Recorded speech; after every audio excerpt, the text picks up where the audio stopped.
Every month, nearly 1.8 billion people across the globe menstruate, a natural process that remains shrouded in mystery, stigma, and misinformation. Menstruation is more than a biological event. It's a lens through which we can examine human health, cultural evolution, and societal equity. Despite its universality, access to education and resources about menstruation lags and taboos persist.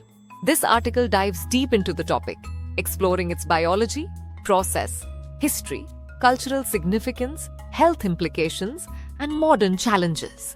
By unpacking menstruation in all its dimensions, we aim to inform, destigmatize, and celebrate a cornerstone of human experience. 1. The biology of menstruation. Menstruation is the monthly shedding of the uterine lining when pregnancy doesn't occur, a process orchestrated by a delicate interplay of hormones and organs. The menstrual cycle, averaging 28 days, though ranging from 21 to 35, unfolds in 4 phases: follicular, ovulation, luteal, and menstruation itself. Estrogen and progesterone, regulated by the hypothalamus and pituitary gland, drive the thickening of the endometrium during the follicular phase. Ovulation releases an egg, and if unfertilized, progesterone drops, triggering the uterine lining to break down and exit as menstrual blood, typically 20-80 milliliters over 3 to 7 days. This cycle isn't uniform. Stress, diet, or conditions like polycystic ovary syndrome, PCOS, or endometriosis can disrupt it, affecting 1 in 4 menstruators with irregularities. Beyond the body, menstruation influences the brain. Studies like those from the Journal of Neuroscience 2020 suggest hormonal shifts impact mood, cognition, and even pain perception. Understanding this biology is key to demystifying a process often reduced to whispers or discomfort. 2. The menstrual process in detail. The menstrual cycle is a marvel of coordination, with each phase building toward or resetting from potential pregnancy. Here's how it unfolds. Follicular phase, days 1 to 13. This begins with menstruation, day 1, when the endometrium sheds. Simultaneously, the pituitary gland releases follicle-stimulating hormone, FSH, stimulating ovarian follicles to mature. One follicle becomes dominant, producing estrogen to rebuild the uterine lining, a spongy, nutrient-rich layer called the endometrium. By day 13, estrogen peaks, thickening the endometrium to about 3-4 millimeters. Ovulation, day 14. The estrogen surge triggers the pituitary to release luteinizing hormone, LH, causing the dominant follicle to rupture and release an egg into the fallopian tube. This brief window, 12-24 hours, is when conception is possible. The cervix produces fertile mucus to aid sperm, and basal body temperature rises slightly, 0.5 C, a sign tracked by fertility monitors. Luteal phase, days 15 to 28. The ruptured follicle transforms into the corpus luteum, secreting progesterone to further thicken the endometrium up to 10 to 16 millimeters and prepare it for implantation.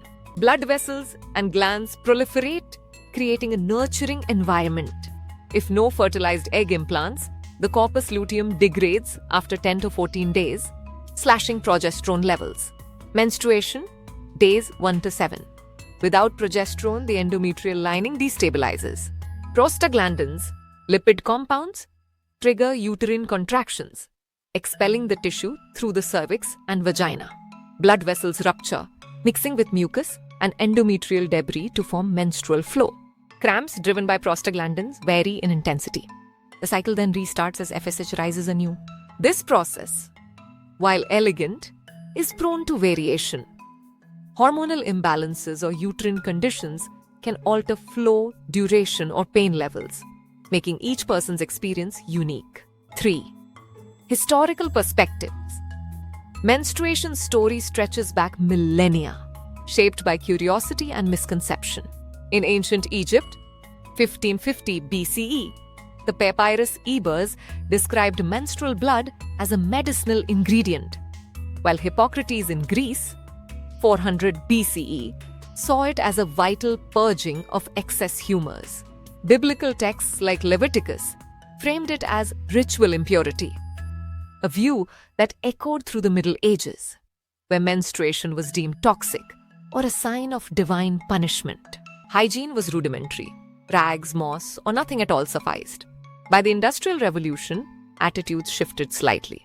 The late 19th century saw the first commercial sanitary pads, marketed discreetly to avoid scandal. Yet myths lingered. Victorian doctors blamed menstruation for women's fragility. Historical diaries and medical treatises, like those of Trotula of Salerno, 11th century, reveal a slow unraveling of ignorance, paving the way for modern science to reclaim menstruation as a natural, not shameful, process. 4. Cultural and religious contexts. Menstruation's meaning varies wildly across cultures. In parts of India, menarche is celebrated with rituals, like Tamil Nadu's Ritu Kala Samskara, marking a girl's transition to womanhood. Conversely, Nepal's now outlawed Chaupadi practice banished menstruators to huts, reflecting widespread taboos linking periods to impurity or danger. In sub-Saharan Africa, myths tie menstruation to curses, while some indigenous cultures revere it as a source of spiritual power. Religion further complicates the narrative. Islam exempts menstruating women from fasting or prayer, framing it as a time of rest, while Judaism's Nidda laws require separation and purification via a mikveh. Christianity's stance varies.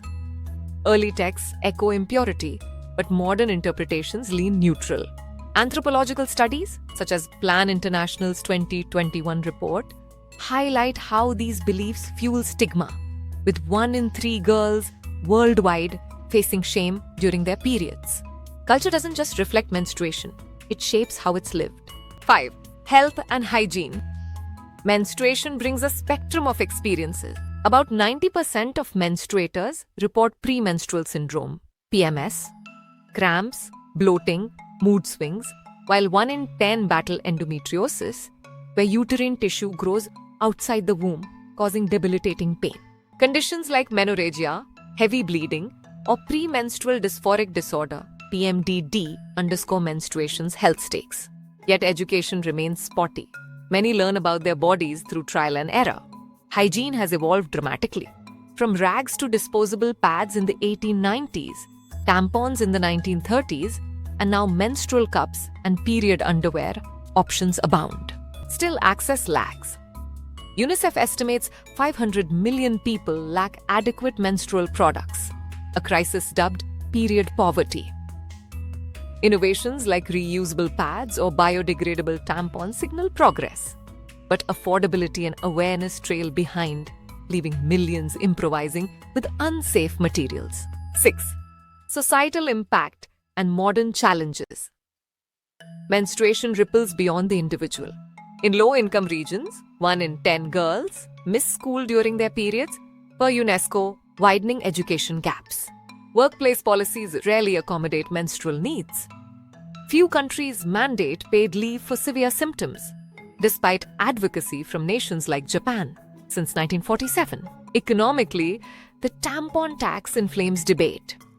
As of 2025, many US states still classify pads as luxury goods, not essentials.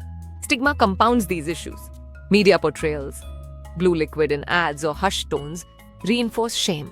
Yet movements like #, period positive, and campaigns by activists like Amika George are shifting narratives, pushing for free products in schools and open dialogue.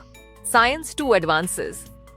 Researchers explore menstruation's links to autoimmune diseases and fertility, spotlighting its role in holistic health.